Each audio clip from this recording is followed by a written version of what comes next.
Alors, je parlais tout à l'heure des fantasmes de certains astrologues.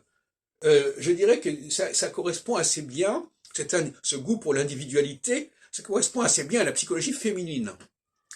Quand vous demandez à une femme ce qui se passe, elle vous dit j'ai fait ceci, j'ai cela, je pensais ceci, cela. Elle parle toujours d'elle-même.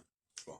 Et il y a une astrologie qui correspond évidemment à cette tendance à s'observer soi-même, qui peut paraître d'ailleurs complètement légitime et objective. Je parle de ce que je sais. Et qu'est-ce que je sais? Ben, je sais ce que je ressens. Donc je parle de moi. Et en astrologie, ben, on va avoir la même situation. Les gens vont dire, voilà, l'astrologie, je vais l'étudier par rapport à moi, puisque c'est ce que je connais. Les gens étudient un phénomène par rapport à ce qu'ils savent. Si la connaissance de quelqu'un, c'est la connaissance de lui-même, eh bien, il va utiliser cette connaissance de lui-même comme critère, comme étalon pour étudier la valeur de ce qu'on lui propose. Hein.